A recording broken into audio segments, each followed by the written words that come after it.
and we're going to commemorate the life of Donald Frederick Robinson. I realise the circumstances of Donald's passing has been very traumatic for you as a family. I don't think you could have done any more, really, to get this service in place. I hope you feel proud of yourselves for that, really, and the whole family I'm addressing that. Stuart, I'd be lost without you, my friends, so thank you for all your help in putting the service here together. I've just been looking at your photographs. They are absolutely amazing, but the one on the back has got me, really. He just doesn't look his age, does he? You know, I've looked at that, and he's 90 in that photo. He's the youngest 90-year-old I have ever seen. It is amazing. Do you agree? Yes. Yeah. Yeah, he's absolutely. Yeah. I've been looking. I think, can't be. Yeah. I'm looking old. That's absolutely fantastic. So there's a sense in which we want to celebrate his life, don't we, here today? So what I'm going to do, I just want to run through the service with you, if you'd be ever so kind to just listen to me at this moment. I've got the tribute, which very kindly you put together for me, Stuart, and thank you for doing that. Then we've got some music, and the idea is the tribute triggers off your own thoughts and your own memories. Then I'm going to get to stand, have a moment of silence. We stand for the farewell, but then following the farewell, I'll get you to be seated, and then you can say goodbye in any manner that fits your tradition. So if you want to bow, want to place a hand, certainly do that. So the service is in 3 parts. First part, thanksgiving. Second part, commendation, which means goodbye. Third part, personal goodbye. Okay, so that's how we're going to do it. So let me begin then with the tribute to Donald. Donald liked to travel, by the way. That's an understatement of the year, isn't it? He was born in Consett in December in 1926. So we want to stop here and say this. As difficult as today is, he's had a really long life, hasn't he, really? We need to acknowledge that. Yes.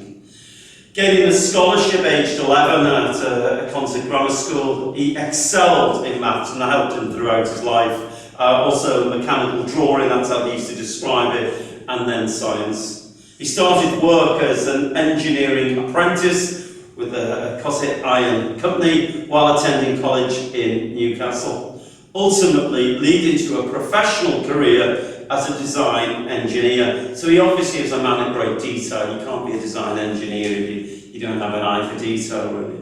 Whilst working for Coulthard's in Coventry, he became a graduate of the Mechanical Engineers Association and therefore was offered a job in Toronto in Canada. And I think he jumped at this. He spent 1.5 years before leaving to travel the western states of the USA, and he finally settled in Riverside, California, working for 5 years for Hunter Douglas. He's had an amazing career when you think about his life. It's quite amazing. During this time, he made contact and visited many American and Canadian cousins, some of whom still keep in contact to the Robinson family even to this day. On returning to the UK, he went back to the North East, went to Middlesbrough, and he worked for ICI. He's had some very good jobs. He continued his passion for competitive cycling, and it was during this time, sadly, he had a serious accident, and that led to prolonged stays in Northallerton and Shotley Bridge hospitals for a period of 20 weeks, so it was quite serious, before returning to work for ICI. That led to a move to Gloucester, continuing his work as a design engineer. That's the theme throughout his life, really, for Fielding Platt Design Limited, during which time he again had the opportunity of working overseas, and he took it, working 6 months in Oklahoma, and as well as Texas and Germany. We're now in the early 70s. He settled in Christchurch, buying his house in St. Catherine's Hill, and during this period, he often visited Spain. Spain was quite important, wasn't it, really, on cycling holidays. It was now 1989, and he purchased an apartment. How do you pronounce that? In I'm not really sure.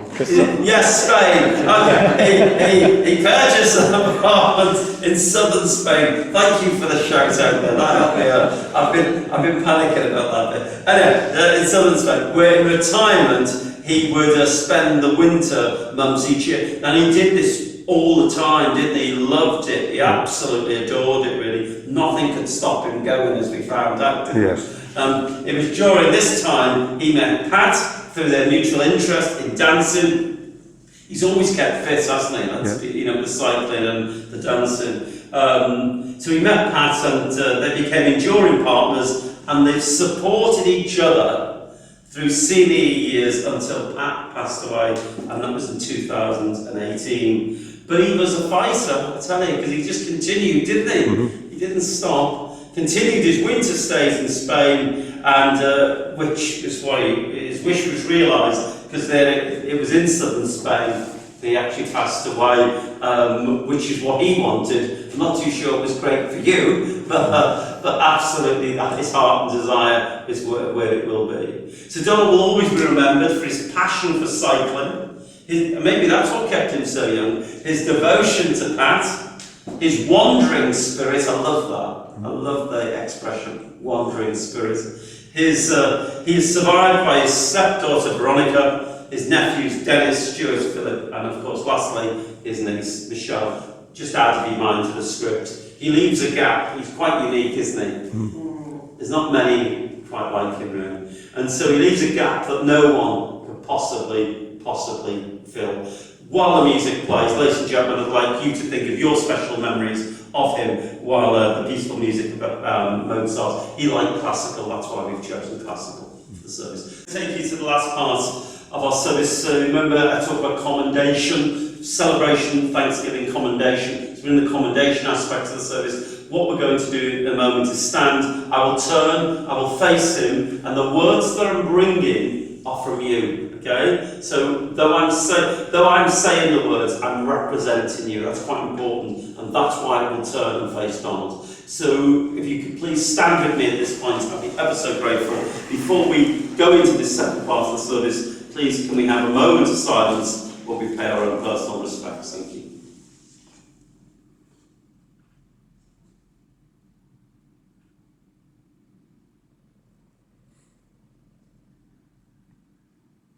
Peter, thank you. So I'm turning, I'm facing. And we say thank you for Donald's life. His life has meant so much. Today we remember all the people he's known, all the travels that he's made, all the stories to be told about him. The relationships formed, the love given and the love received. He shared his life with us, not only with us here, but those in America, of course, we've mentioned, those in Spain, and many other parts of the world. He gave his time, but more than that, he opened his heart and he let us in.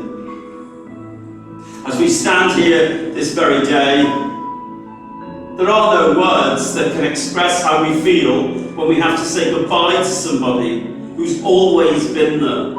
And as far as we can remember, Donald's always been there. So it's with great sadness, is it not, that we stand here today? And it's with a deep sense of reluctance, as we say to him now, that it's into the wind's breath that we release you, Donald. And sadly, it's time for us to acknowledge we have to let you go. But as we let you go, we want to tell you that we have loved you, we truly miss you, we will remember you, but we want you now to be at peace. So with all our love, we say to you, travel safely on. With all our love, we say to you, travel quietly on. With all our love, we say to you today, travel safely.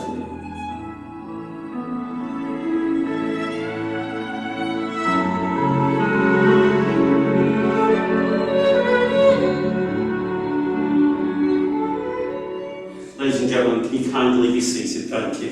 So what will happen now is I want you to just say your goodbye in your own personal way. The music will play, beautiful music by the way, and I'm going to hand over to our funeral director, Paul. He'll open up the doors there. You're in no rush whatsoever. In your own time, just feel free to leave and say your own personal goodbye to Donald. Thank you very much, Peter, for your help and assistance. Thank you.